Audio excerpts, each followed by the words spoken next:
We're just watching some of the world's top players playing in Vaikanze here. So today we're going to be doing a number of things on Lee chess.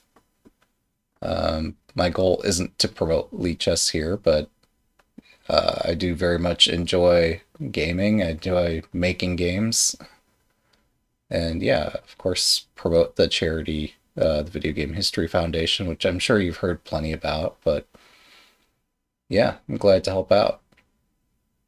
Um, so I don't know. Some of you are probably much more familiar with chess than others. Um, Here we're having a chance to. This is amazing.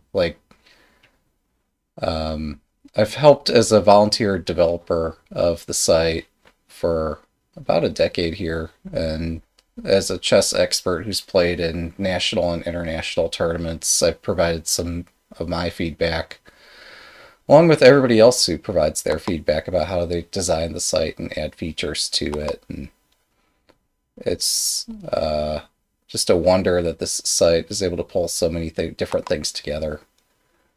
Um, yeah, so here we've got like the world's top 10 players. They're all approaching the time crunch that happens around the hour here.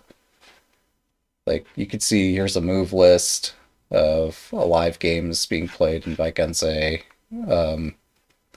You can see that these players are approaching move 40, and at move 40, like everybody's going to get some more time on their clock. But until then, all kinds of mistakes and excitement's going to happen on these boards. Um, yeah, so Lichess is a free software site um, that helps inspire other sites, and um, we I don't know, copy features from other sites and they do that from us. And it makes, yeah, these are 7 games that all started about 4 hours ago, with each player getting 2 hours on their clock. So these are all live games being played, relayed through the magic of the internet. And we, along with the other top sites of the world, have feeds.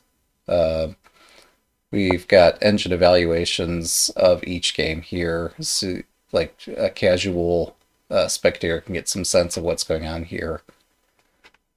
Um, so you can also, if you're logged into the web page and looking at the broadcast portal, you could run an engine yourself here, and it provides some insights as to like what the sequence might look like. Um, yeah, this is a work of art.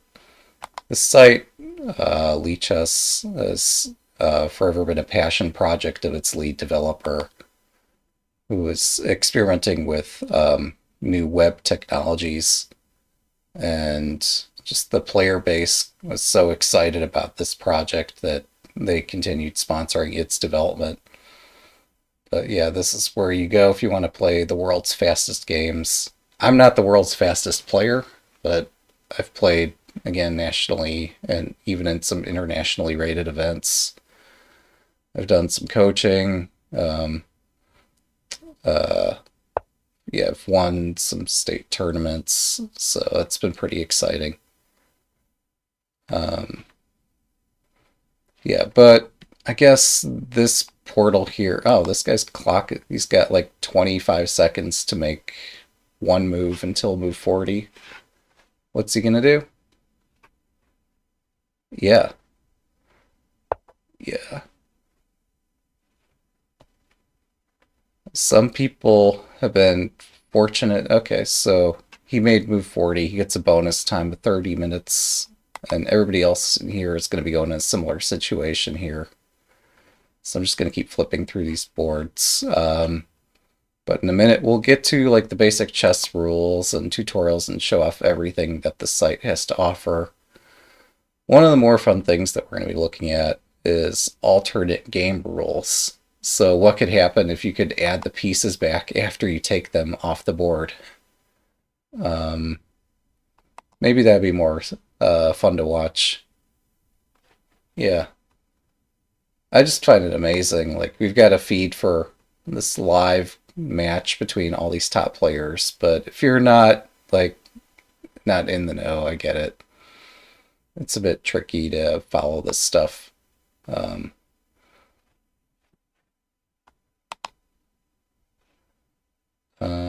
so yeah, let's move on to maybe something uh, easier to follow, I guess. Should we go over the basic game rules for um, anybody who might not be familiar? So this site here, I've cleared all the tutorials of the site. Some people on speedrun.com, oh, that'd be fun.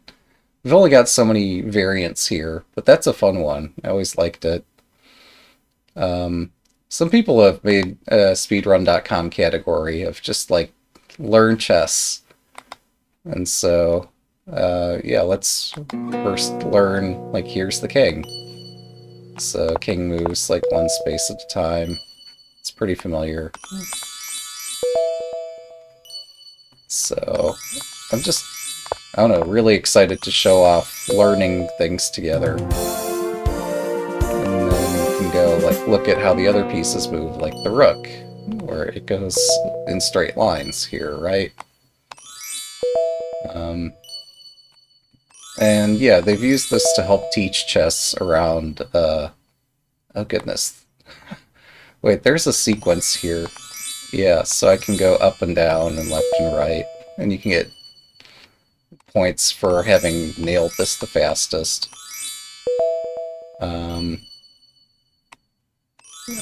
There was a game back in the 90s called Maurice Ashley Teaches Chess.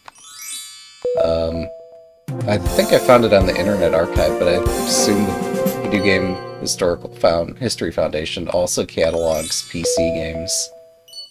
I'm not sure. But yeah, it had a training exercise pretty similar to this. So if I want to clear all these without wasting a move, it's a bit tricky. Wait, can I not jump these? Okay, so if I can't jump over them, that works. There we go. Yes, so we learn the bishop goes diagonally, right? And kids love doing these things too. It's just... I'm just impressed how many different things the site has to offer. So we've seen the rook, we've seen the queen, or the bishop. Queen moves like either the rook or the bishop, so you can go diagonally, or vertically or horizontally. Let's see. Okay, so I can pick this up and that, and then this. Yeah. I'm probably not going to get this right, because queens are tricky. I'm losing a move here. I spent a move without taking a thing. There is some ideal way to do each of these puzzles that... Anyway. And yeah, we've been through the king, so we can skip ahead to the knight. The knight moves like an L. So there's an L, there's an L. Go forwards and backwards. Well, that's tricky. 1, 2, 3, 4, 5. Yeah, and then the knight jumps over every obstacle here. But it can still do this funny little dancing thing. So, knights are the most confusing pieces. And I'd argue in speed chess games that having a knight's going to confuse your opponent. So, in that respect, it's an advantage to have the knight. Oh dear. Well, looks like I'm not getting a perfect score on that puzzle. That's okay. And then pawns move up the board and they promote. And you can pick which piece to promote it to. You probably want to take a queen, because we saw that queens can move to a lot of different spaces, but you could take a knight.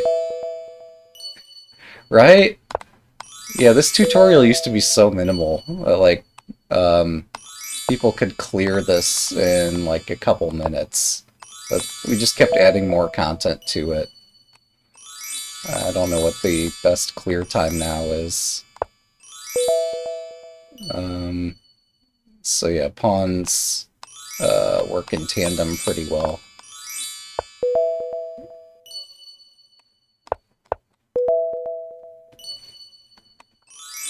So yeah, I'm glad our charity event was let me show off all this fun stuff.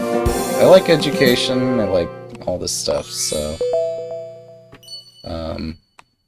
yeah, the site lets you customize so many different things too, so that's how I'm able to borrow the assets from, oh goodness, if I'm to take, so here, this is defending this, this is defending this, this is defending this. So if I want to do a capture, I can't go here because the knight has that protected. So fastest route here is 1, 2, 3, 4, 5, 6, 7. There we go. Yeah, this is all defended here. So you do 1, 2, 3, 4, 5, 6. And pieces can protect each other. So this is attacked. This is likewise attacked. So we escape over here. But anyway, we've gone beyond the basic piece movement at this point. There's a whole bunch of basics here. Oh yeah, you have to checkmate and not get your king trapped. Oh, I haven't shown off castling. Yeah, I've been playing in public school forever with this. I think my dad and a neighbor were playing the game at some point. Yeah, I just thought that this is such a beautiful thing, seeing them play, and I wondered, like, hey, what's that? So, yeah, castling is this magic move for getting your pieces, your king to the edge of the board, and the rook out.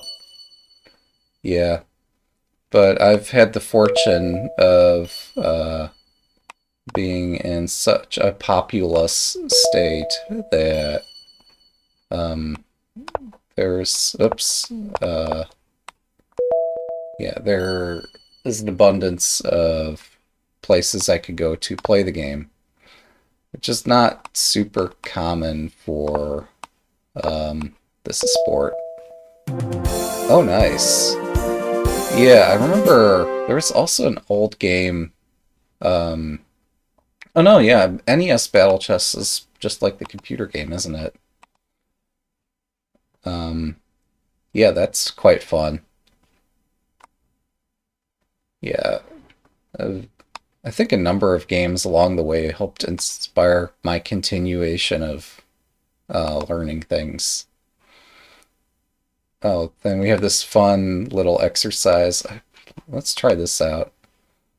So you can click on the squares, and it counts how many of these you click within the time limit. D8, A8. So these are all used for notation.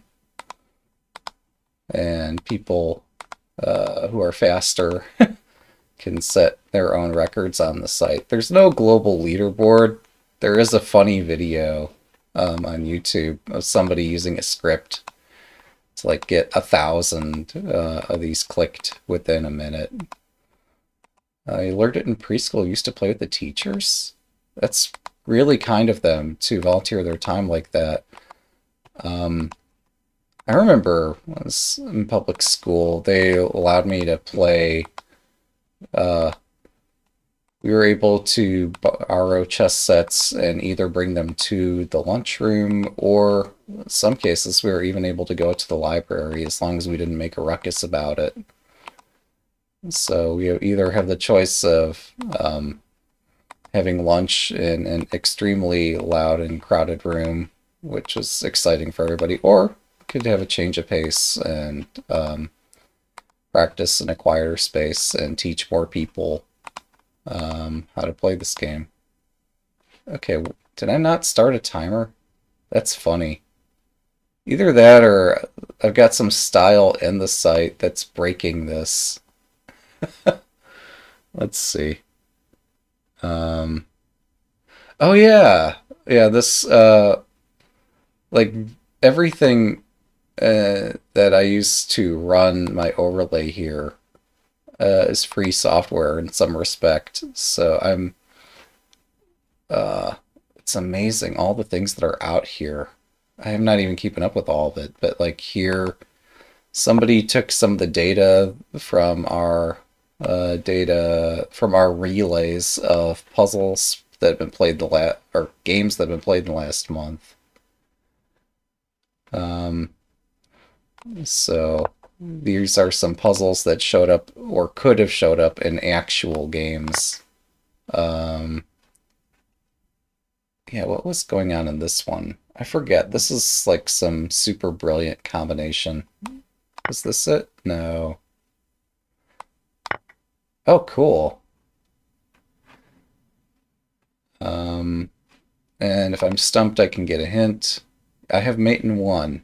Oh dear. Is that right? Oh, there it is. Of course.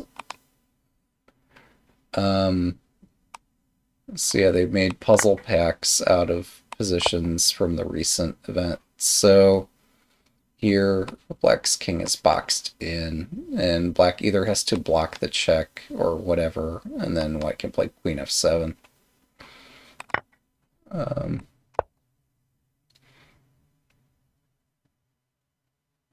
oh, I'm sure they'll take all the support they can get, but you have to figure out how to get the support into the system. Um, yeah. Anywho, so these are all puzzles from um, games that have been played in the last month. Oh, interesting. So I've heard people speak a lot. Duolingo, there's been a tremendous amount of marketing, I suppose, behind that. I've always struggled learning chess openings as much as I've been playing this game. Openings have just been, there's too much to learn. And I, I assume or believe that the work they've done has made it easier to learn, but it's still tricky. How do we do this? Reroute a piece and bring it into the attack. Wait, this? Really? Oh, that's cool. And if the pawn moves, then there's this fork that picks up the queen. Okay. I guess I get that. That's kind of cool, too. But we'll do some more interactive stuff here. So, in addition to these puzzle packs that users have produced, there's a standard puzzle portal here. I'll try my luck at this. I've got this browser extension with a free puzzle timer. Just trying out everything these days. So we got 1 minute to find the solution. But the solutions, we just promote the pawn, so it's not so hard. Oh wait, do I need to stop this? No, if I try to stop it, that ends poorly. I've seen this puzzle before. Wait, really? But then King H... Okay, whatever. So, hey, we got it. Although, admittedly, I missed a move earlier. So if we move this down here, we see my puzzle rating is below 2,300. Oh no. So we got a minute to find a move here.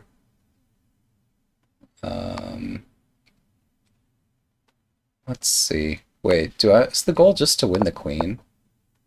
Because I can win the... Winning the queen's not enough. Oh, why win the queen when you can checkmate? These puzzles are tough. But yeah, in addition to this puzzle timer, there's other timed puzzle modes in the site. So let me do this one. It's a bit easier. So here you can build up this mode's called Puzzle Streak. And the objective is just to solve as many as you can. So there's one. We start off easy and get more difficult. So we promote the pawn here. Got this check. Let's see. Wait, why didn't they... Okay, I see. Yeah, and everybody continues supporting the charity foundation. And yeah. This is just like a passion project of its lead developer. So, not every passion project turns out as spectacularly as this one did. Which is in part why we want to have museums or places that preserve all the games, not just the most famous ones. Yeah. So if I take here, I check there. Let's throw the timer in this mix just for the fun of it. Oh. Okay, yeah, there we go. That's probably behind the QR code. We'll move that here. Yeah, so I got a minute to find a move. It's probably this one, right? Let's see. Oh, right, and we pick this material up, and yep, that's good enough.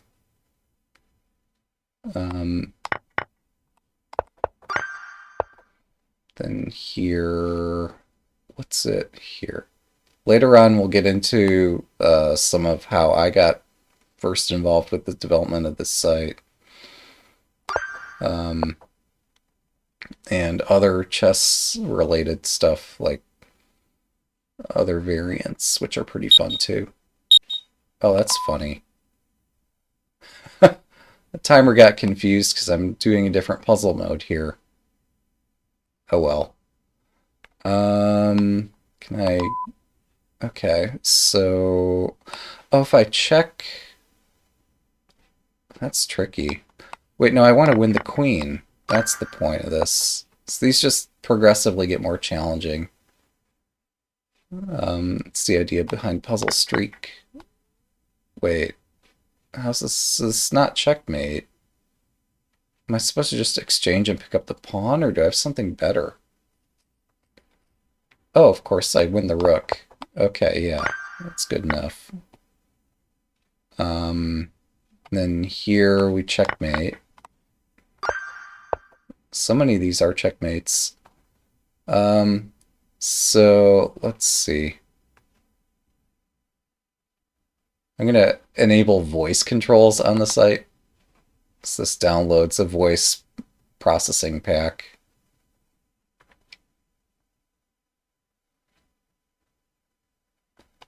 Queen takes queen.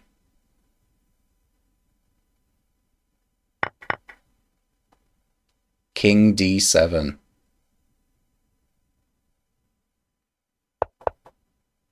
King takes.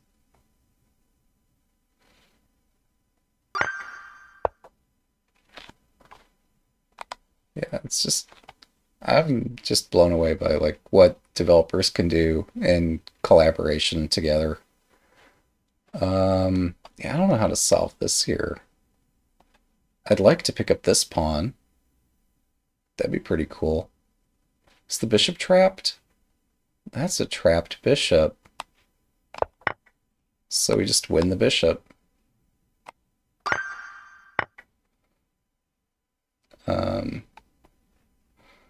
Well, I have to take the rook, unless I... Just, well, the promotion threat's even better than taking the rook. So we don't take the rook.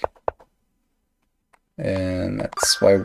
Yeah, many of these puzzles are generated from actual games that were played on Lichess. Often in positions that humans found confusing. Although there is some sampling bias when you do that. Wait.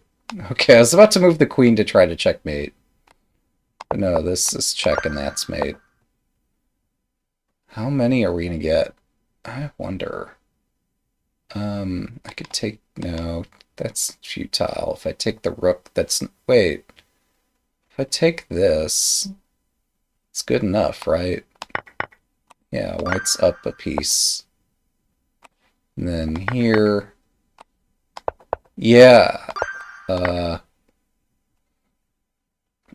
it's amazing that we have so many free art assets to work with. Wait, I have to take this. And the trick is to keep the king in front of the pawn. Cats own the world and we just inhabit it. That's pretty funny. Um, um, so, wait. How's white gonna win this? Black's up a rook. White plays pawn d6, pawn d7. Oh, okay, and then you check with the rook. Okay, and then you do this, and okay, if they did rook takes, we'd probably do rook takes here. But white, even if you manage to trade this rook for this pawn, that's still not winning. Oh no, it is. If you, strictly speaking, if you're able to keep all the rest of these pawns, it's enough of an advantage. Yeah, that works. Here we got king f6, threatening mate. And there we go. Yeah, these will just keep getting more and more difficult. Puzzle Streak is... there's also other timed puzzle modes, and there's a public puzzle race mode, which is just kind of nuts. Alright, so I win the rook, so that's good enough. Oh, unless I'm getting perpetual check or something, but that's not happening. I take here. No. I mean, what else am I gonna do? That's weird. Like, obviously the key is to do this, but how does it work? Unless white is, or black has a different move here, but what could you have?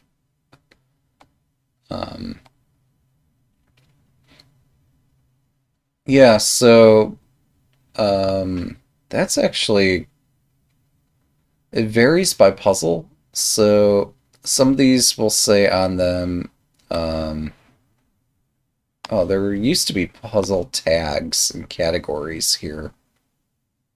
Yeah, for this one, what the heck? Oh, my queen's defended. I'm not losing the queen, so I take 2 rooks, and then I take the queen. So I do the first capture.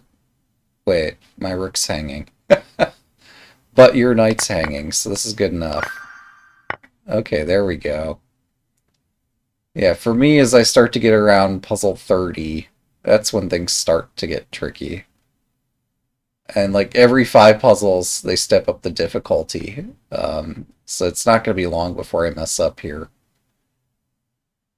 But yeah, we could see that these players were playing a game, a 5-minute game on the site. And this is a position where one of the yes, yeah. Each puzzle has exactly one best solution, which can lead to some metagaming. Yeah. Some of these are easier than others. Let's see. Wait, so I just check and mate, right? There's nothing else going on here. Okay. King's in the corner. Queen e1 mates. Yeah.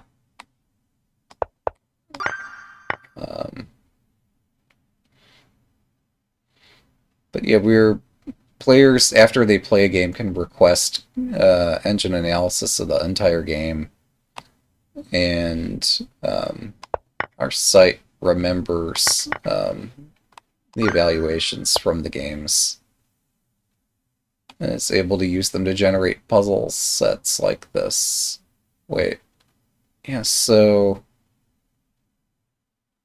this is fun.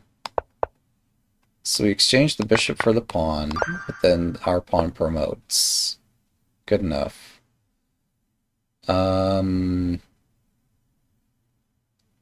Yeah.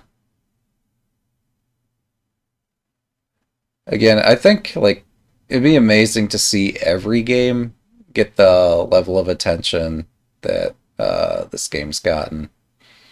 So that's part of why I'm enthusiastic about the campaign here. Might take a while, but let's see. What else can we do? Wait, is this...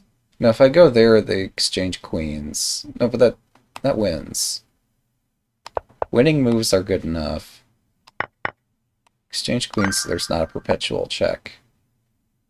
That's the trick there. This you'll find in a textbook, but also happened in an actual game. You can see the player ratings of the game from the game that this is sourced from. So sometimes the player ratings will be pretty high, especially for these trickier puzzles. Wait, why is this tricky? I just take the pawn and take the bishop. Oh, but the rook's hanging. Okay. So just kidding, we take the knight. Which is why the knight has to retreat instead, but then we get the bishop and our rook's not hanging. I want to take the queen, but does doing that win... Or, okay, the queen's loose here. Jeez, this is a tricky one. What the heck? What's going on? Wait, if I exchange here, then I can either escape the queen, or I break the pin, and then I can take this. So we take this first as a deflection tactic. Then escape the queen with check, then pick up this queen. Yeah. Every organization or site you play with tends to have its own way of rating players. I've helped in some minor ways with adjustments to the rating system on this site, but scientists have shared with us ALO and Glicko, courtesy of Professors ALO and Glickman, respectively. They shared formulas that have so many reference implementations out there. Yeah, so this site, like all the rest, does the same thing. We do have a leaderboard of players who have the highest ranks and ratings on the site. Oh, how does it determine the solution? Yeah. So,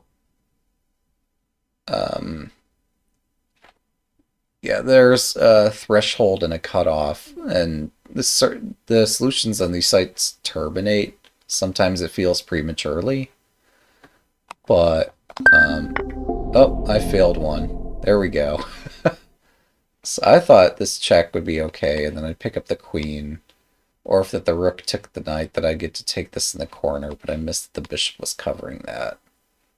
So instead, the solution is take this first, and then if this gets captured, this, and we take the queen next.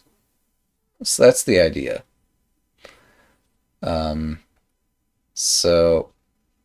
But yeah, this is decided in some way. Let's go look at annotations on one of my games so we can see like what a blunder or what an inaccuracy and all that's all about. There's also a whole blogging platform built in here, but yeah, where's one of my games that has an analysis? Here's one. So we can see, oh, this is a game. I have 3 inaccuracies. My opponent has 1 blunder. The graph here doesn't highlight so well with this background, I guess. Here we see a sharp cutoff in this graph, and that's where the blunder got noted. Let's find a different example so we can see something that looks more prominent. So here's another game with some analysis on it, where we played a candidate master. And so you can see there's points on the graph where an engine evaluation of the position juts up and down. So like you would classify this kind of thing where it went from white's better to black's better, or vice versa. These would be mistakes. And depending on the severity of the mistake, again, based on some engine evaluation. Yeah. Yes, that's the idea. So engines use evaluations to help rank which moves the engine would play in the position.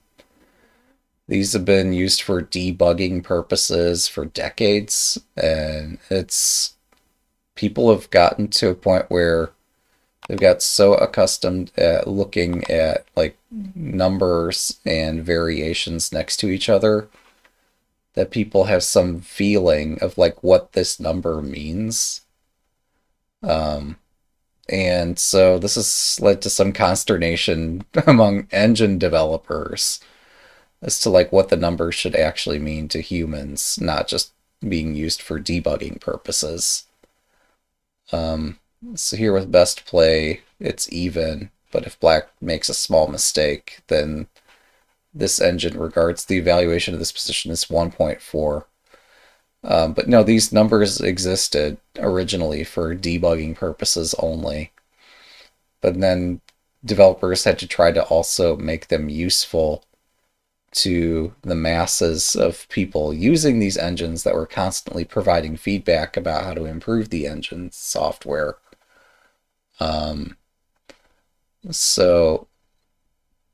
I think a year ago or so, the Stockfish team that develops this engine, they renormalized their evaluation to be based on winning chances. And they said, like, if it can win against itself 50% of the time, they called that a +1. Which, incidentally, like, +1 tends to mean to humans that I'm just up a pawn. Which is not always a winning advantage. But here if we have something more like this, where it's can I get some more, I don't know. Let's find some other position in here. So here, this is a +2-ish. And yeah, as you can run a live evaluation on a position, the number is going to shift around a lot, depending on what hardware you're using, what software you're using to analyze with. Here the website natively allows you to run with some JavaScript, TypeScript web assembly code but I've got my own selection of engine agents that I can pick from, including one in my own beloved Tadpole Pond. That's my own server that's on a remote computer analyzing the game. But yeah, these inflection points on the graph are what we consider to be mistakes and blunders and so forth.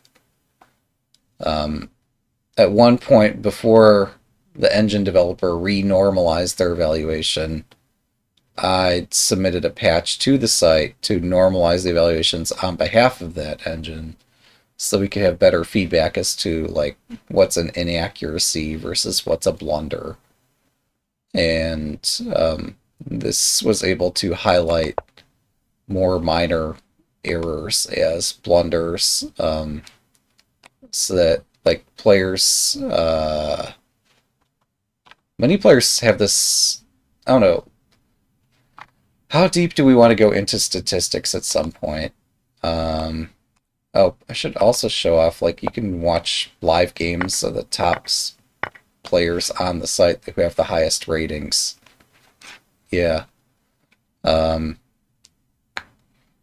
but as somebody who's analyzed way too many chess games over the years, both for self-improvement and helping teach other players, um, I I took it upon myself to that like I was not getting helpful analysis out of like when the site was annotating the games.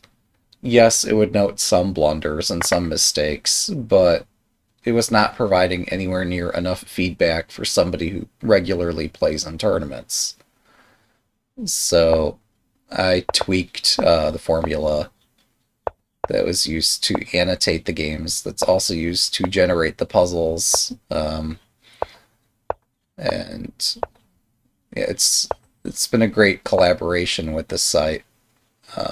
That on occasion, as a chess expert, that also can do a little bit of coding here and there, and can help make the site better for everybody. So yeah, we're able to see here's top-rated players. Let's see, can we also get a faster game in here? So we can see, come on. Some people play some crazy fast games on the site, and if the site would be kind enough to load one of these for me, that would be delightful. If not, I guess people have just burned out playing too much Ultra Bullet. There's a 15-second category on the site. If white takes there, this is a pin that picks up the rook, but maybe white's got a counterattack. Oh, okay, but no, the knight's hanging at the end of the combination. Looks like our grandmaster messed up and gave away a piece.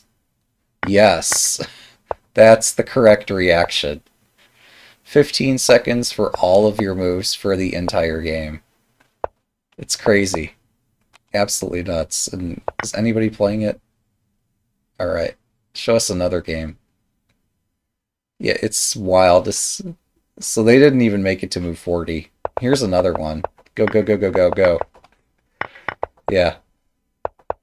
I don't know how they do this, honestly. There is lag compensation built into the site. Yeah, you can see them just throwing away pieces, trying to make the other guy run out of time. I think the lag compensation that I've also contributed a patch for to help make it more balanced.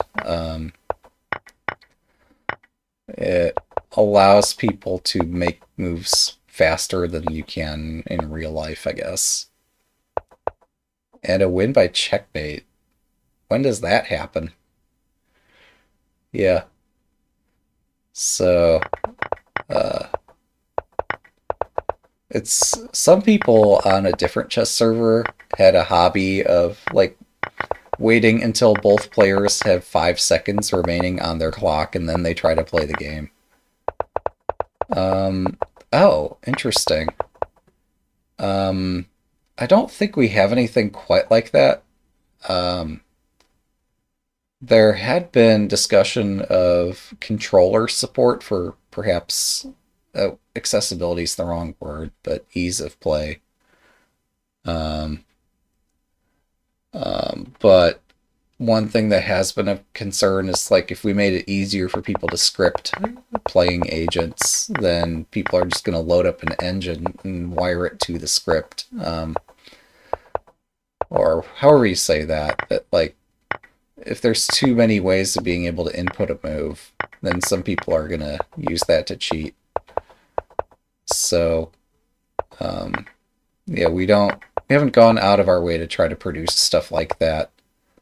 Wait, there was a browser extension people were using. What was it doing? It was like several years ago. It's all over our forums. What was the deal with that? I'm trying to remember.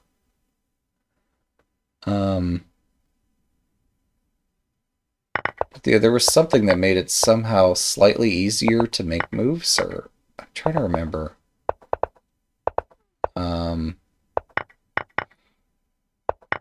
But it was nothing. Yeah, it's crazy that these people are able to do this. This is perhaps a bit overwhelming watching this.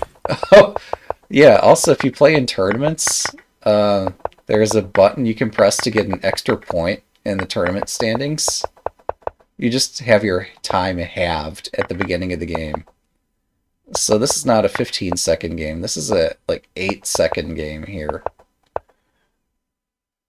which is just crazy. So that's what that little sword noise was there a minute ago. Yeah, it's hilarious. Yeah, there's just so many things that are on the site. I'm glad to showcase as many as I can. Um, oh, white bungled the checkmate. And now if they can take out all the pawns, they can draw it. Okay. And white wins on time.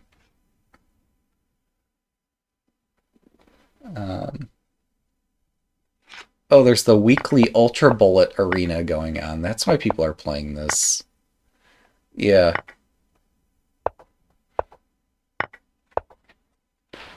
Yeah.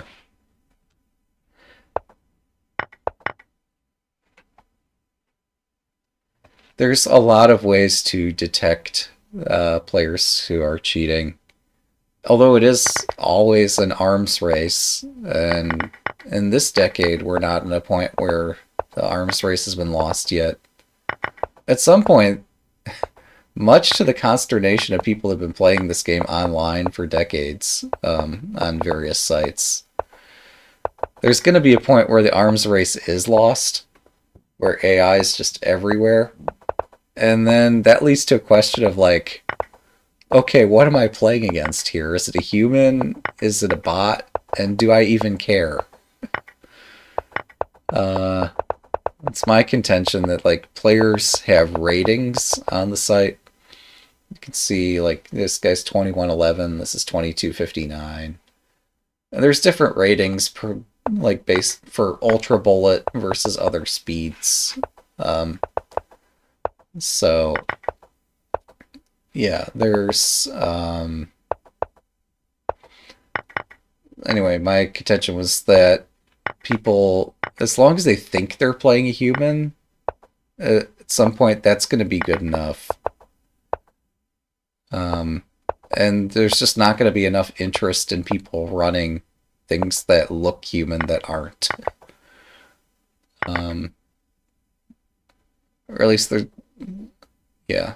So if like people are cheating but somehow maintaining a beginner rating, that's not something that's most people are going to be interested in doing. A lot of people who do cheat, they just like take all the top moves from the engine and repeat them verbatim and like try to win as quickly as they can.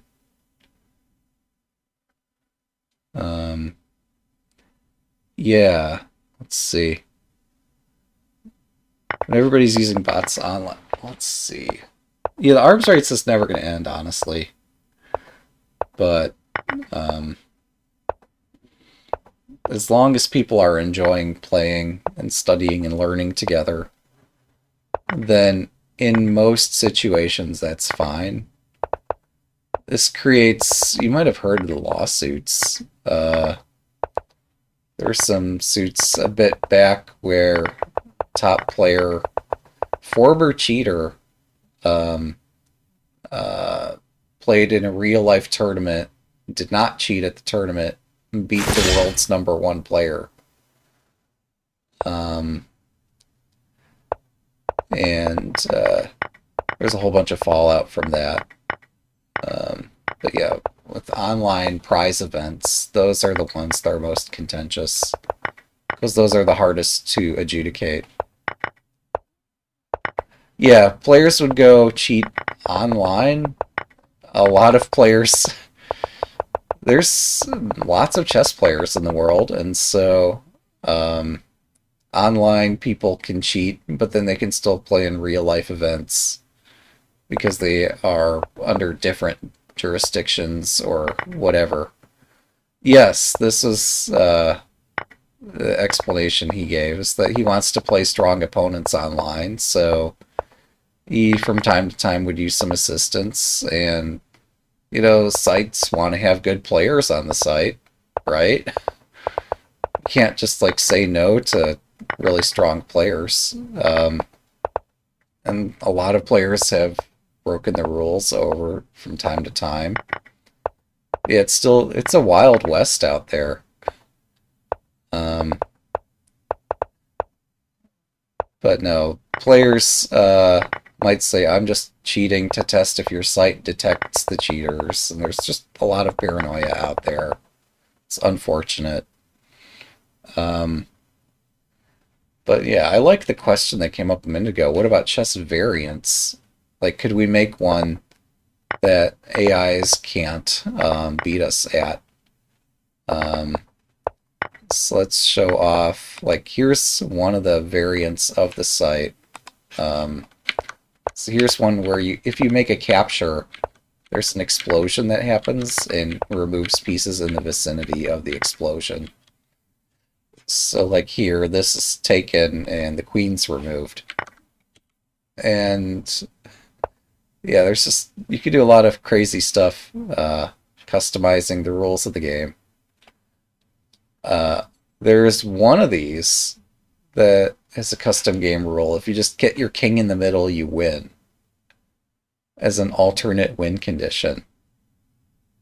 I like, okay, that sounds fun. How do I learn more about this? Yeah, when did we get to explosions in chess? Yeah. So some people decide that chess isn't difficult enough on its own, that they want to make, or they're just bored of playing the standard game and they want to try something new and different. So this is how, over many years, other chess variants have come into vogue. Um, so one of these is if you could just get your king to the center, you win the game. And I'm like, okay, surely this is solvable, right? I could just like take the source code from Stockfish, the world's best free software engine, also the world's best engine. Um, and I could just add a rule into its source code telling it, okay, if you get the king to the middle, you win the game. Um, let's see. Oh, that's funny. Gathering resources, producing a base. Interestingly enough, there's been StarCraft AI contests too. XKCD has something about like difficulty progression in gaming or AI complexity for gaming. And I think Monroe, author of XKCD, correctly notes which games are easier or harder than others. And yeah, Google and DeepMind have been making their way through the list, one game at a time. You might have heard of the AlphaGo challenge, but no, it's amazing what researchers can do when they put their minds to it. Now, I was surprised here when Rook C8 happened. Shouldn't you just check with the Rook? Yeah, this is a tie. This is a draw here. So obviously the king can't take the rook because there's an explosion in the vicinity of the king if it takes something. So we're seeing this chase around and black's king's not going to be able to escape it. So that's a draw. But now here's the king of the hill, king to the center variant. Yeah, also, let's please remember to support the charity event too, or the Video Game History Foundation. I've got a note here that says that they're dedicated to preserving, celebrating, and teaching the history of video games, and their archives provide rare material for study, and their advocacy and educational outreach bring everyone together to do their part in celebrating and discovering video game history. Yeah. So what we're doing here isn't just for this side, for me bringing awareness to like what happens when people collaborate for good cause. But now that's a fun thought. Yeah. Um, but let's see. Yeah, please do. Gamehistory.org is their site. Um, and yeah, I hope for future where we'll have much more in the way of educating people about video games and about science in general. Um, there's another variant out here with if you can make 3 checks, you win the game. So I took it upon myself to start a fork of the Stockfish chess engine. And turns out, like, when you make free software and publish it on a site with like 1 million users, at least some of those 1 million users out there, yeah, are going to take note of what you did. And they're going to start submitting patches to your passion project.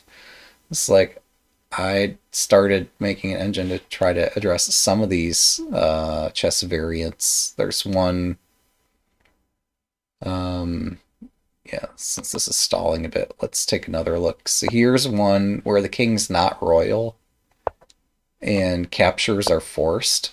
So you'll see players exchange pieces a lot. And the objective is to lose all of your pieces. Yeah. So this is kind of a crazy puzzle in itself. I implemented some of the rules for some of these variants in the chess engine, and I started getting patches for here's how you can do this other variant, here's how you can do this other one. We have like 7 or 8 variants on this site here, some being more challenging than others to implement. But no, once you get the basic rules, writing a chess engine is a labor of love in itself. Yes, so the pawn takes and can even promote to a king, which is wild. Oh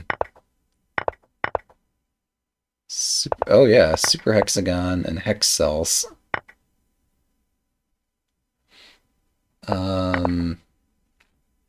It's just impressive, like, when people work together, what they can get done together. Okay, and black is stalemated and wins the game. Then they've got this other one out here, which is Horde. We might get the chance to see one of these from the beginning. But here, white has no king. It's just like Space Invaders. So, if you've... Some people might make their own chess engines, but I wonder when that's going to become like just a standard assignment in school. Just make a chess engine, or make some game engine. Like, when is that going to become a more normalized thing? The thing that's most challenging about making a chess engine is getting all the rules implemented correctly. And then once you get that in place, such things as being able to evaluate a position to see if somebody's checkmated or somebody has more pieces than their opponent, or other kinds of evaluation aren't that hard to do. And they just incrementally make your evaluation function more sophisticated. But then you also want to make a search algorithm that considers which moves are best to play next. Oh yeah. And here, this site, we're just using 8x8 chess games, but yeah, other sites, there's even free software sites out there like PyChess that do all kinds of other variants. But yeah, my involvement with this site with Lichess started with me offering that, hey, if I made an engine that could help analyze some of these variants because I want to learn more about them. I was asking the Lichess team, would you be interested in hosting my engine or publishing it or whatever? Could we collaborate together? And they said, sure, that sounds fun. So, um, about a decade ago, I think it was, that I started getting involved here and wrote what we at the time were calling multivariant stockfish. Um, but yeah, it was stockfish with special evaluations for variants and ability to play all the basic rules of all these games. Yeah, there's infinite chess, um, which I think has recently been a source available or free software. Its author made a YouTube video of how they went about some of its design and development. Um, they explained there's some practical problems they had to solve dealing with numbers like infinity. Uh, oh, on chess.com, there's something quite like that. Um, so there's two games that have been kind of popular. One is called like Dark Chess or Fog of War. We don't have it on this site because, well, we haven't figured out how to implement it in a way that fits cleanly with. Turns out when you implement all these special rules, your code base kind of explodes in complexity. We haven't found a clean way to implement Fog of War chess where you can only see like things within your piece's range of vision. But yeah, then there's also Kriegspiel, which is even more confusing and interesting. But yeah, chess.com has implemented Fog of War chess. They've also got like 4-player chess and some other games over there. Yeah. And while infinite chess doesn't actually allow pieces to go to infinity per se, like um, there's still, when you're dealing with big enough numbers that it challenges browsers, you're having to implement your own data type for like how you count. So that's kind of fun. So I hadn't even gotten into yeah. Let's take a look at the one. Wait, where is it? Somewhere in this list there's Crazy House. Here it is. So, wait, that's not it. Yeah, it is. There's just surprisingly few pieces on the board. But you can have a bank of pieces that you've captured that you can put back onto the board. So, how many years ago was it? I don't remember. One engine developer that made an engine for this game were like dropped. Yeah, this is like Shogi. Exactly. Except in recent years, I've been much more passionate about Shogi than about chess. Because Shogi has a larger board and more diverse piece set. And all these pieces are just on the chessboard are really overpowered for what we're trying to do. Queen takes bishop, bishop drop mate. There it is. But yeah, this works like shogi here. I also had a Fabian Fichter out of Germany had submitted working implementation of this Crazy House game rule set. He'd submitted a pull request, a code patch to be able to evaluate and play this variant, which was incredibly kind of him. And of course, I accepted his generous donation. We spent part of later that year setting up a test server where versions of this engine would play against itself and tweak all these parameters to fine-tune its evaluation function. And to my surprise, there was also a tournament that a different Crazy House chess developer decided to host. And there were like dozens of chess variant engines submitted to this tournament.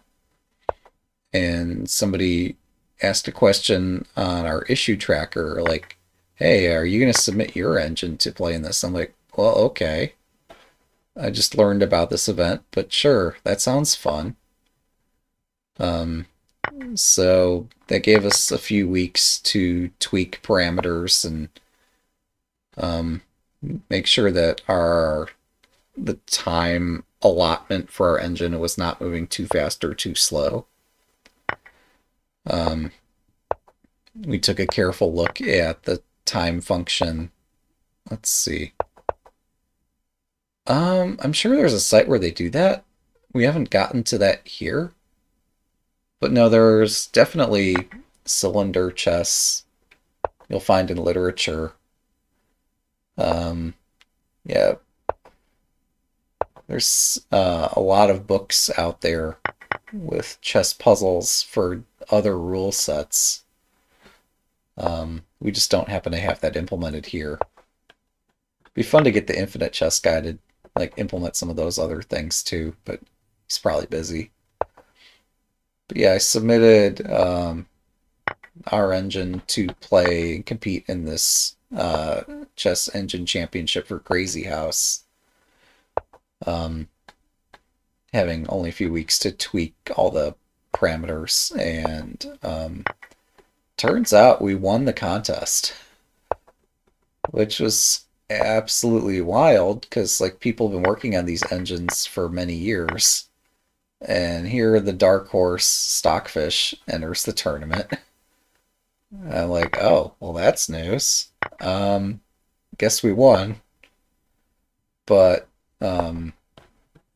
so it turns out the next year there was a rematch tournament, and they decided the format for that would be there'd be an open division, and then whichever engine wins the open division gets to play against Stockfish, against my fork, in a champion challenger format.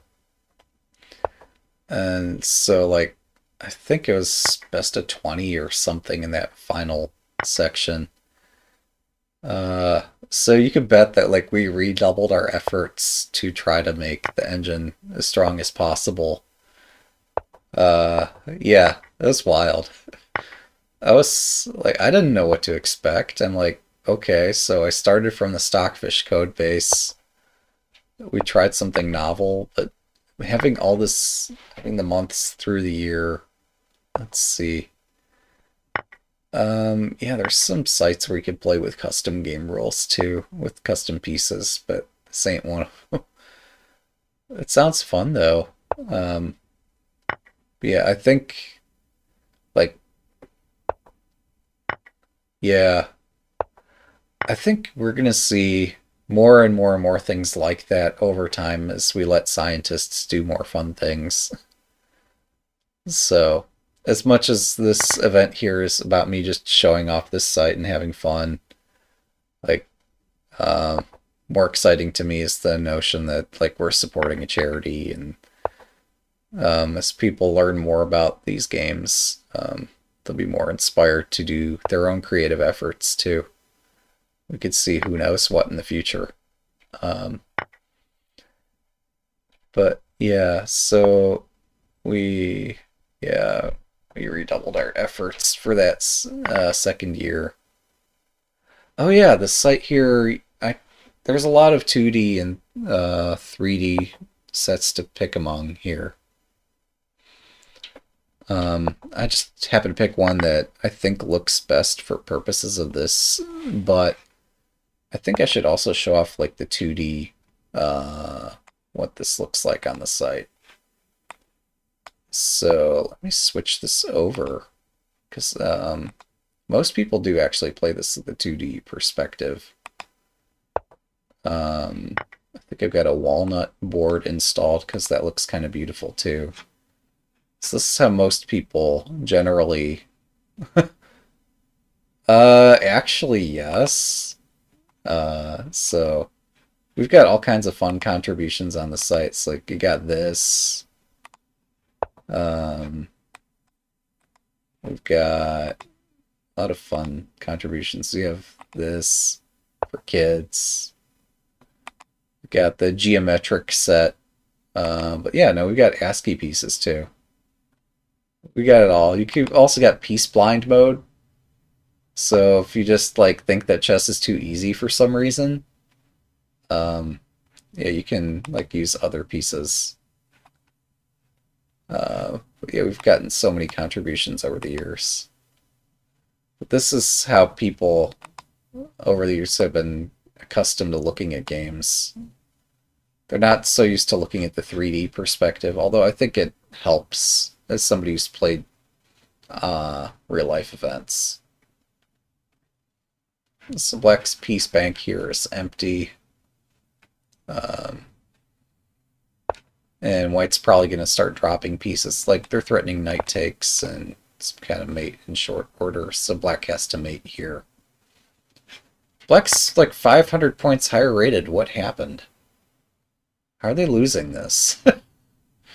That doesn't happen often. Oh, but they are at a time deficit, so they probably like did the whole going berserk thing that you lose half your time, but if you win the game, with the halftime you get extra points on the tournament standings. But if you lose, it's tough petunias. So that makes these matchups more exciting. Might wreak some havoc on the rating system, but I don't know. The rating system's pretty resilient. Yeah. But watching year 2 of the Crazy House Chess Championship, or the, yeah, computer, I forget, the CCVA, Computer Crazy House Chess Variant Association, or something like that. CCVA ran their second tournament. In spectating and doing live coverage, I was able to have my channel featured on the homepage of this website. They list live streamers. So I was doing live coverage of games that were being relayed through the site. They're being played on the host's machine elsewhere, and we like set up something through Google Drive or some other kind of file share just to get the game moves relayed. But yeah, so I was doing coverage of those games, watching, I think it was Immortal, at the time the world's second strongest, and I think now the strongest Crazy House engine out there. It uses some hyper complex model. It was getting torn apart by Stockfish.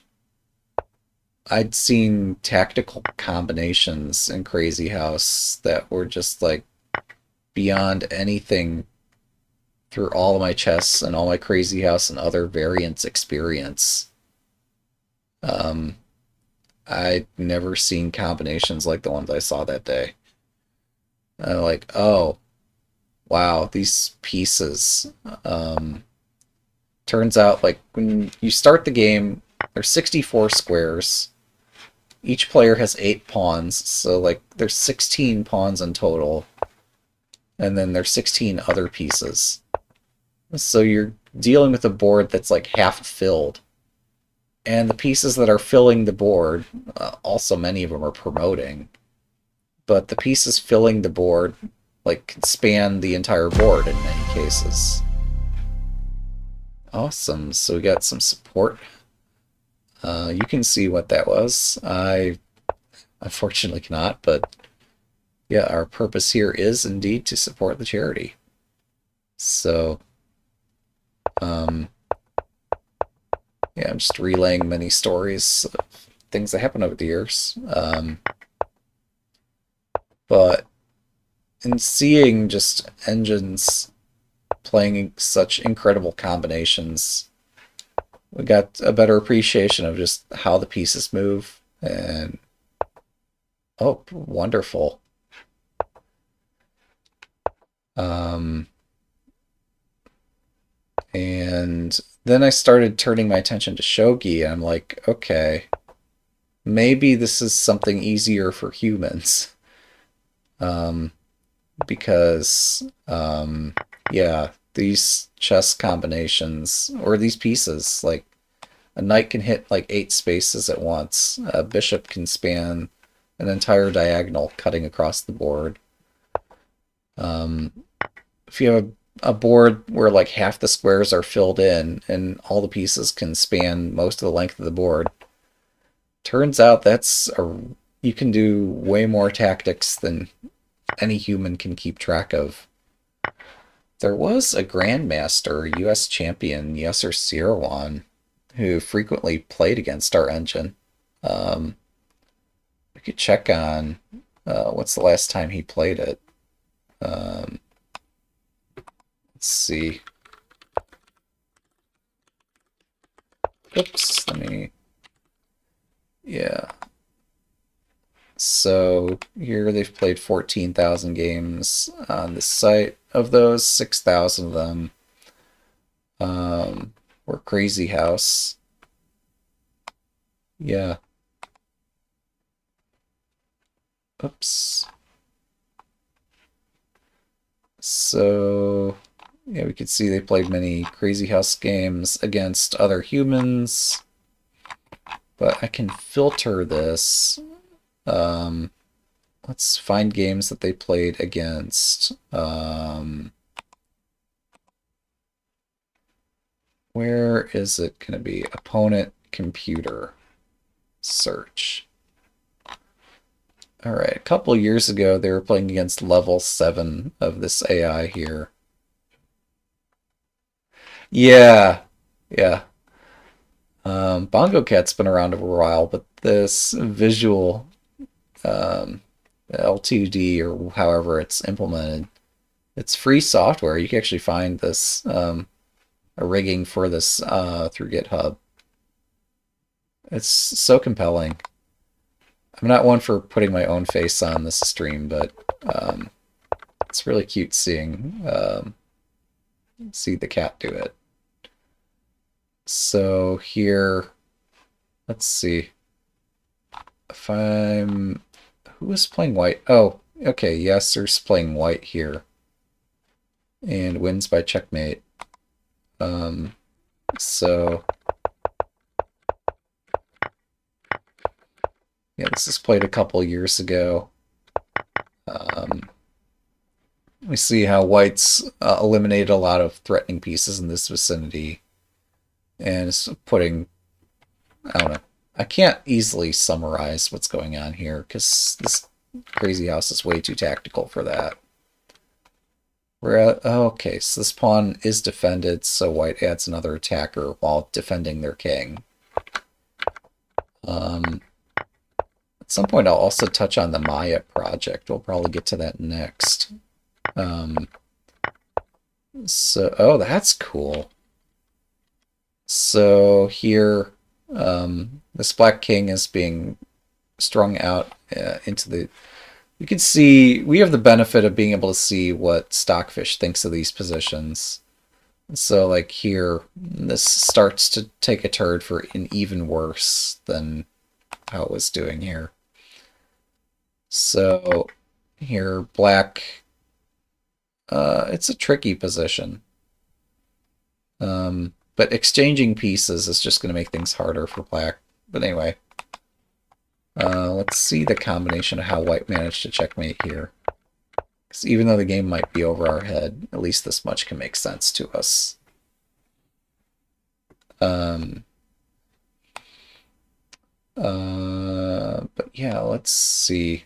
There's a whole community blog section out here where Maya was first announced. Do I have a way of being able... Oh, there's a search the blog for Maya. Is this going to have the initial announcement? Um, hmm, interesting. So, yeah, they're, oops. Well, I guess some articles might be unlinked at some point. Um, but no, we go out there, we can see there's Maya 9, which is at some point was trained on human games, but I think they've since done their own like seeding. Um, oh, is nobody playing it at the moment? Let's maybe look at Maya 5 then. So people got tired of playing against Stockfish all the time and felt like it was a bit predictable. Um, well, that's unfortunate. Is Maya offline? Well, that's new. It's been online for years. They've been doing great research work. Um, uh, but yeah, so you can see some of the people who helped develop this system. Active 5 minutes ago. All right, so it's maybe, I don't know what it's doing. Maybe they're having technical difficulties at the moment. Um, but yeah, the Maya Chess project had a whole announcement. Um, Yeah, they have a neural network chess model that captures a human style as opposed to like Stockfish's style. So their objective is to try to emulate human behavior. Um, so this is a exciting research project in collaboration with our site. Although we didn't sponsor them or vice versa. We just gave them a platform to play on and a data set to learn from. Um, it's just crazy what can happen when um, passion people and passionate people learn things together. Um, so let's see. Yeah, so back to normal chess for a bit here. Oh, it's pretty exciting. I had hoped like to have more available about like my own uh proof of me walking through here's me coding this and all that, but hadn't been able to string that together in time for this. All right. Um, but here we have a grandmaster playing black. I guess I could play some games too. We could watch me try stuff. Why not? So here's me just going to the general pool, playing a 3 minute game. Um, just to show that I can. Um, but yeah, I could also play some tournaments or puzzles or whatever else we want to do. Um,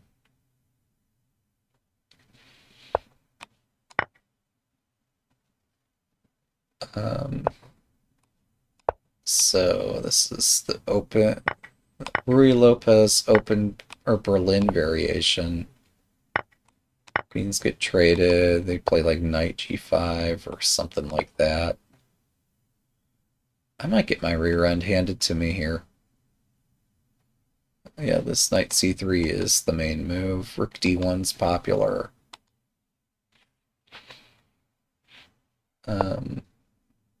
Let's put the king to the right here. Okay.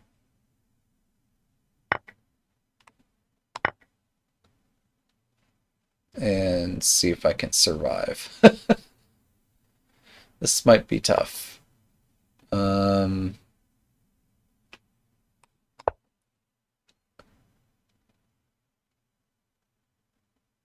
Wait. Oh, wait. I underestimated this knight g5 here. If this pawn drops, I'm in doo-doo. So, oh, okay. Interesting. That is a way forward, isn't it? Um, hmm. Well, the rating system doesn't lie. We knew this was going to be a tough match.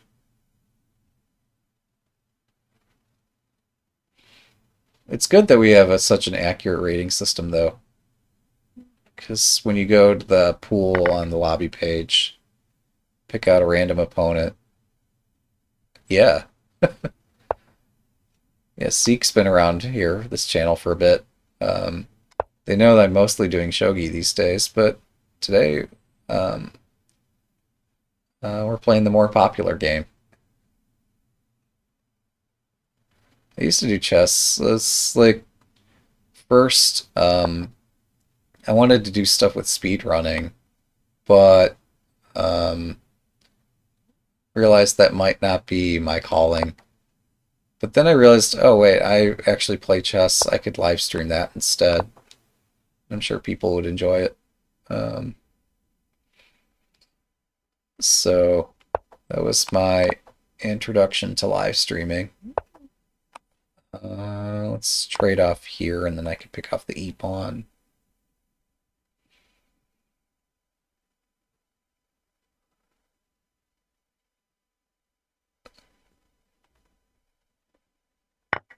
Yeah, white has to take that, right? Oh, if I take the pawn, I lose a piece. So, oh, okay. Welcome back. Yeah, I decided to try my hand at playing a game here. Um, turns out chess is hard. Who knew? Um, so looks like I'm gonna have to trade off some pieces, get my king over here, and see if I can survive that. Um, White's got one hell of an initiative brewing. Wait. Oh, geez. Ouch. Okay.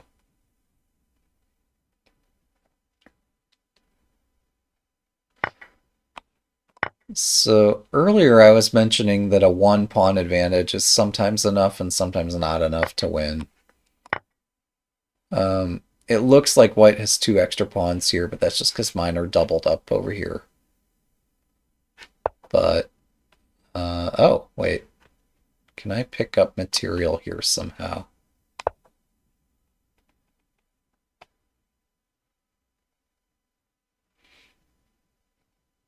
Oh, they have knight d8 check.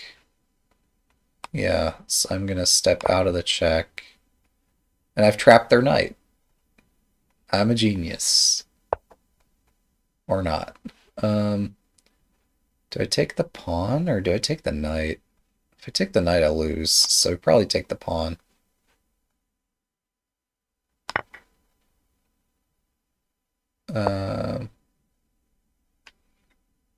All right, so having quite undeservedly gotten back into the game here, how do we fully exploit this?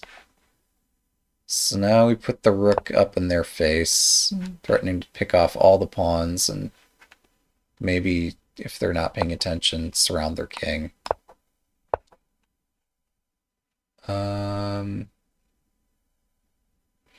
What other tricks might I have available here? Ouch. That sounds painful.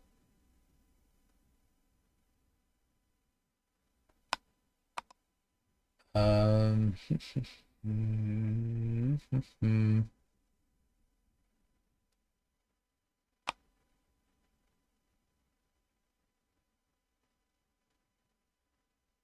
okay. I want to keep my pieces close to the middle.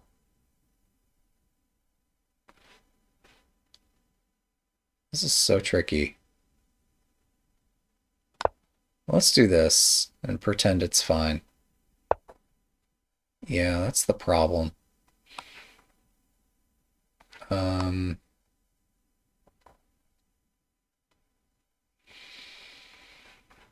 hmm. We'll pick off this pawn and then race some of these pawns of our own. Okay, how do I make progress here?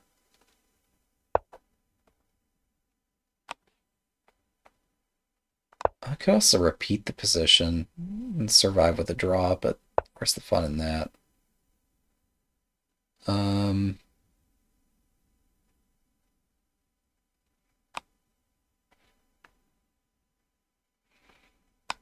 I check, am I losing? Oh, actually, no. This is creative. Look at this. King goes there. I have this check. And then just accidentally this knight is hanging. Got him. There we go. Woo! Alright, we did it. Then if we're curious, like, what went right and what went wrong, somewhere here there's a button. Yeah, there's a computer analysis tab. You can request the server. You get so many requests per day, and it'll just automatically annotate the game for you if you're lazy. If you want to learn, analyze the game yourself and don't just rely on this.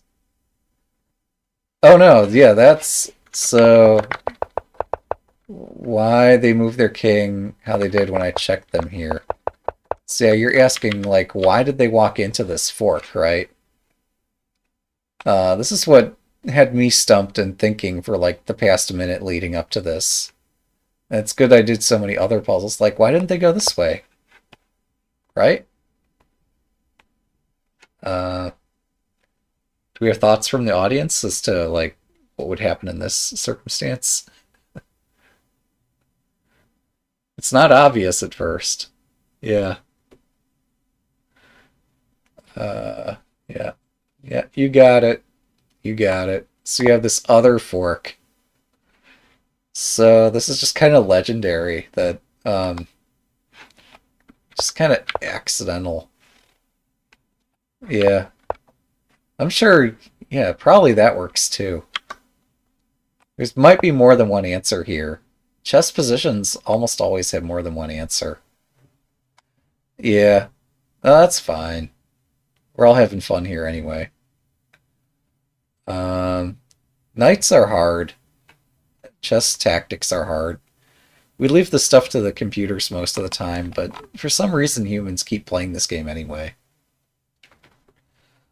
So apparently I messed up earlier in this opening. We could see just gradually the shifted from 0 point this to 0 point that to, like, I played a side variation. The most popular move here is just king back to the middle, and it's really difficult. But I played some iffy stuff. Then apparently I allowed some, like, game-winning tactic, and they just didn't trap my pieces correctly, and I escaped. It was a miracle, but anyway, such things happen. You can also see a move time graph of how long each player spent on all their moves. Yeah, there you go. Yeah, there's a results-oriented way of thinking about the game. Oh yeah, I forgot we have, like, a live broadcast portal, so you could, like, see. Here's Chinese Chess League Division A. Here's the Brazil Chess Series, whatever. Here's Israeli Open. Here's Cyprus. Here's, like, all these events from around the world. I'm just stunned. And then there's Top Chess Engine Evaluation, or TCEC. I forget what this is the computer league. So you can see all these games, various speeds being played.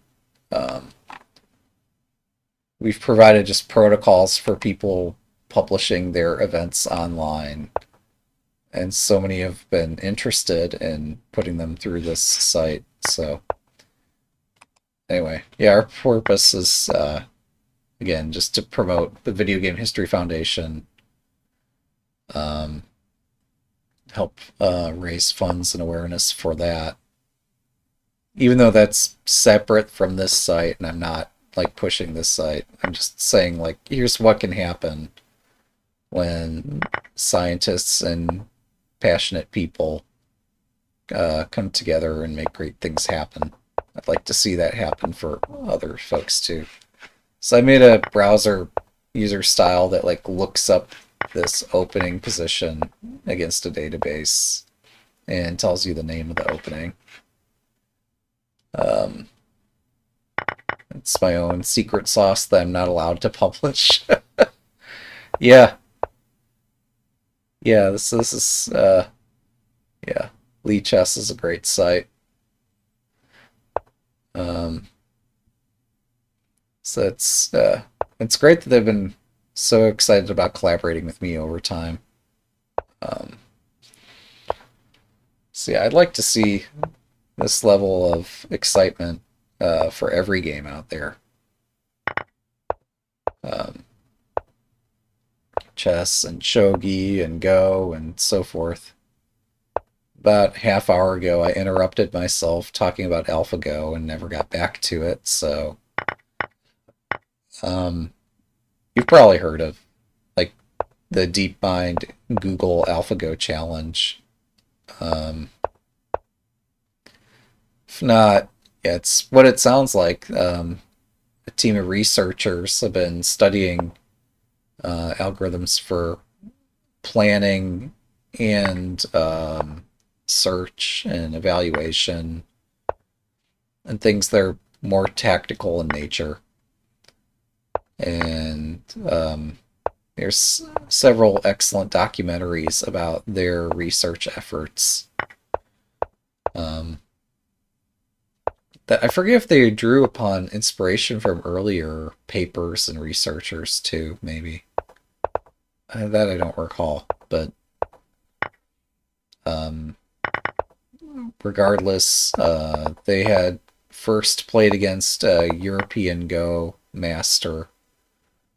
Somebody, I think they had a 2-Dan Pro title or rank. So this is a close Sicilian. We see the opening name here.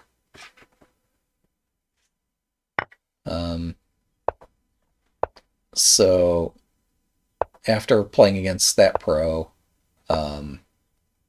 they tweaked their engine a lot and then did this YouTube live streamed competition that I think had 1 million live views or something. It was one of YouTube's most popular live streams ever.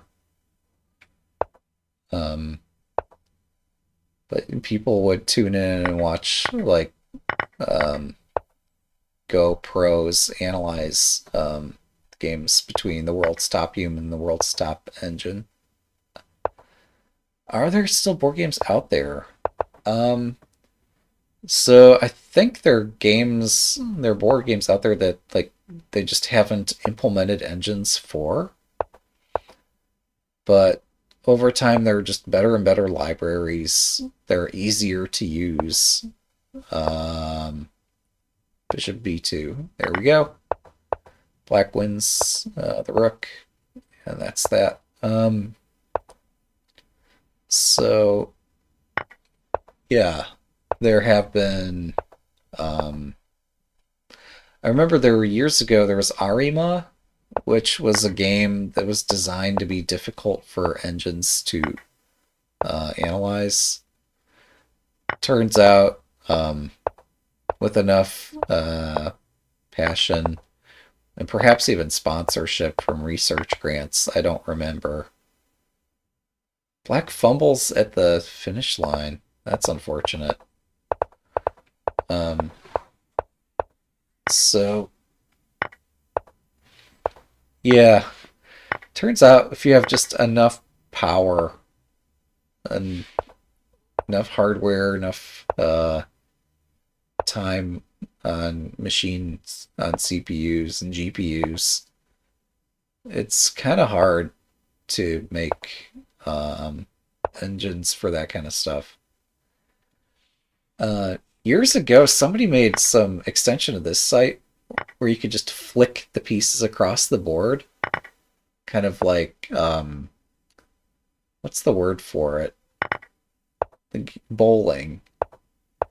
Your objective is to try to knock over the opposing king.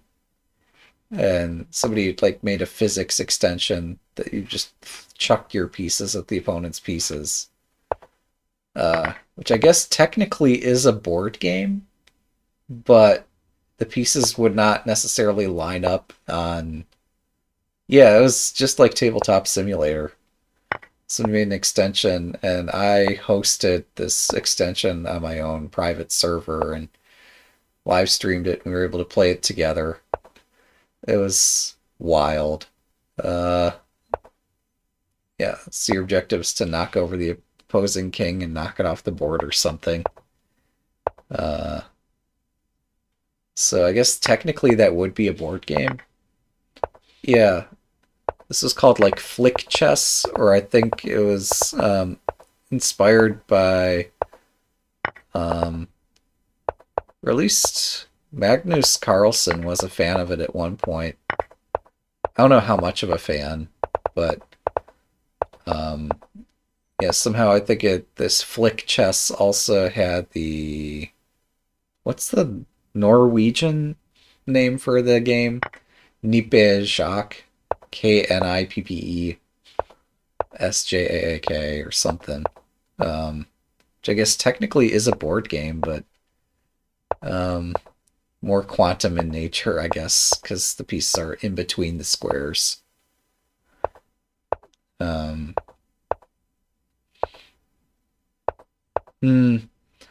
Yeah, I was. Then years ago, there was, I forget if it was an MIT research team or somebody else that they made AIs that could play poker. So, like, if you can actually see on XKCD, there's a AI complexity comic or infographic that showed that, like, here's the list of games and their complexity. But yeah,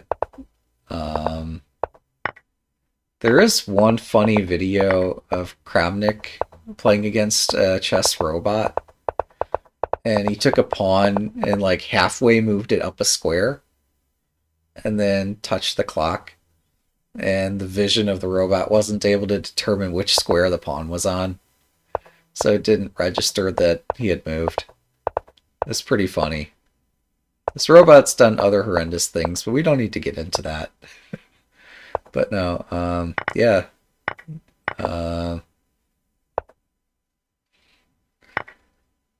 But so like when it comes to humans beating engines at games, it turns out computing power is just so immensely powerful. And actually, if you go look at the chess competitions, like the Deep Blue matches with Kasparov,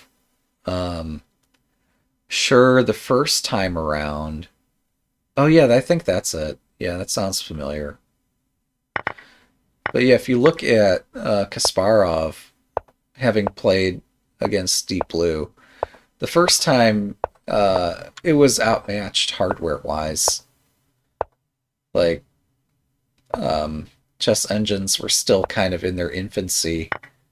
They hadn't found all the search and evaluation tricks that they all have today. And so he was able to even outcalculate it. Yeah. But then if we go look at the Deep Blue Kasparov rematch, which had the infamous Game 7 where he just blundered in the opening. And there are theories of, like, why did he allow this opening trap that every chess master knows about? Again, we don't need to get into all that, but I guess suffice it to say that, like, at some point in the match, he got fed up and questioning, like, whether the computer was getting assistance from human players.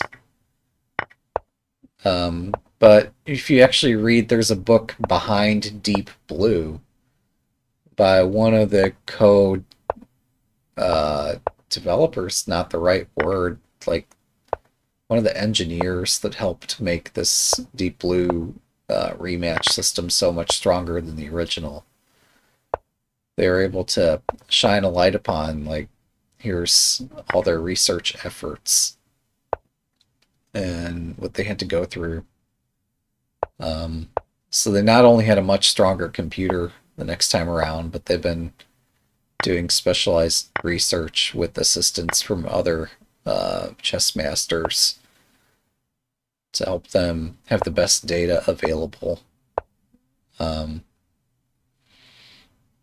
but yeah, I think it was like game two or something in that match. There's some game in the rematch where the computer played a sacrifice that looked like something a human player might do. Where it's not a sacrifice that you immediately get pieces back for, and there's no immediate checkmate. It was just positionally giving up a pawn for continued pressure on the opponent's position. Or am I confusing that with the rematch after that? It's like X3D Fritz. I don't remember. But anyway, there came a point.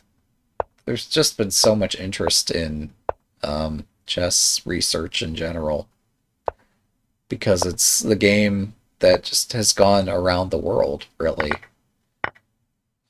Presumably having started in India, then going through Persia, then through Europe and to America and everywhere else. Um, oh wow, that's interesting. I'm not sure, like, there's an MIT OpenCourseWare lecture about statistics and talks about how like a Nash equilibrium is a strategy distribution. I'm not sure that throwing off a human is necessarily what randomization's about, but it could be. If they say it is, I take their word for it, but it could also be that just the equilibrium strategy for poker could be that like some oh okay, there it is. Yeah, that's yeah, that's something you definitely are not going to go publishing, at least not these days. um wow, so that's why they hid the code. That makes sense. Yeah, you don't want to release bad actors out there. um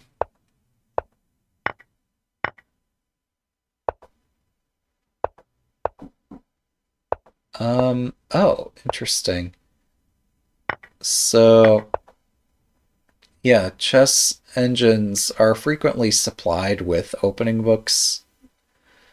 Um, turns out a lot of these popular engine contests out there for AIs, they supply the opening book that both engines in a competition would use. So even if it used to be that the people developing the engines would also be the ones making the opening books, but um, eventually, for fairness' sake or for interest's sake, the event organizers decided it'd be more fun to have the engines play from a wide variety of positions instead of doing the same opening moves every time. And yeah, um, let's see. Eventually, they teach you to hypnotize players, right? You could do that. There is a bot. There's a website that's rock paper scissors. You can go visit. I forget the name of the site, but obviously one of the best strategies for rock paper scissors is just to make random moves.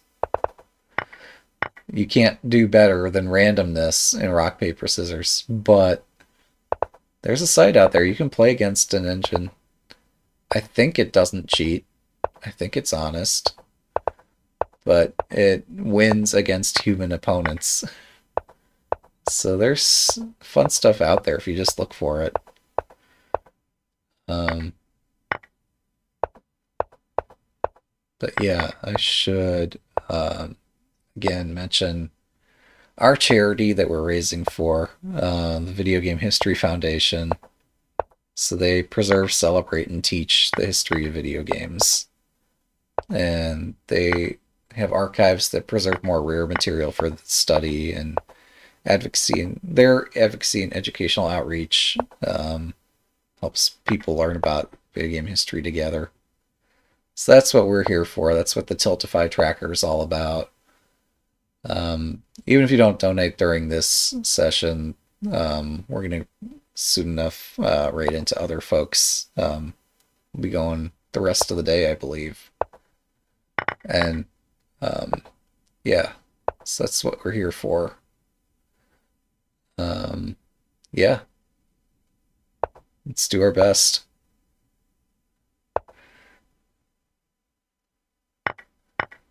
But yeah, obviously my perspectives, I'm passionate about all this stuff, but there's only so much our little site knows, so much I can do. The Math Museum, there's a machine where you can press left or right. Oh, that's funny. Yeah. That just shows like, yeah, people might think they're random, but this is why we leave science to the experts and why we have to support them instead of everybody making up their own science. Because even things that sound trivial often aren't. You have to be careful when designing systems. Yeah, so black's going to checkmate here. White has no way to escape it. That's really funny.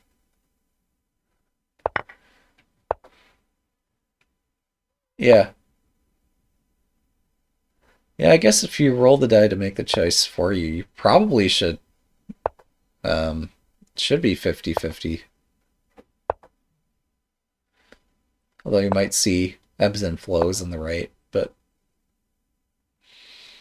yep.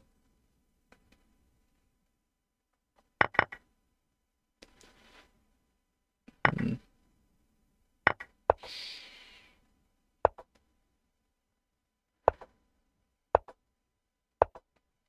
Yeah, it's amazing though. Like, um, we're able to watch the top games of the players on this site, and let's see.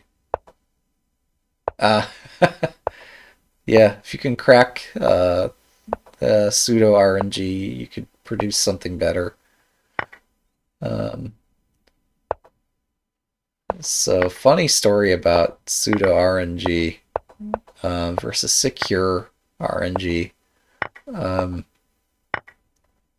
so, turns out we had game identifiers, game IDs that players were uniquely assigned that we used at some point to help validate that things like a player's move or their request for a draw or resignation actually came from them.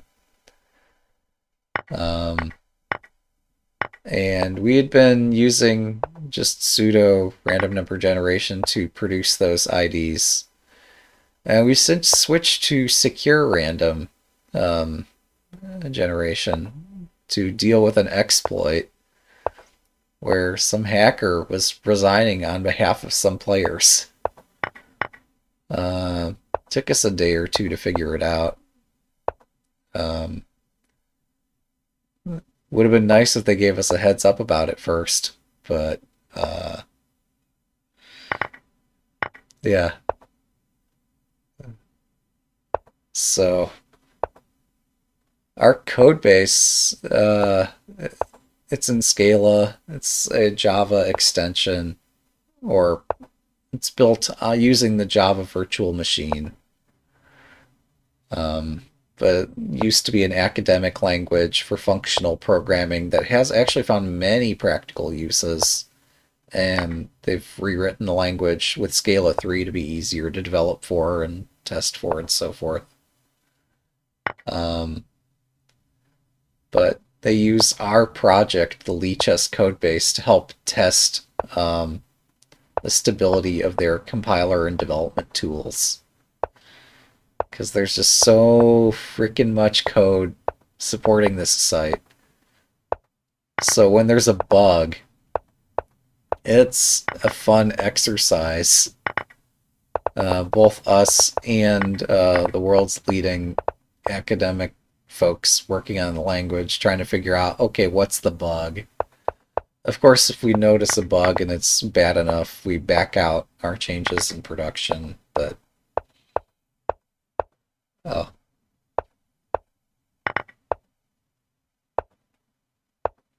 perfect repeating pattern. And then you learn something. Yeah. Oh, okay, wonderful. Yeah, I could engage the raid, or if you can, that's fine.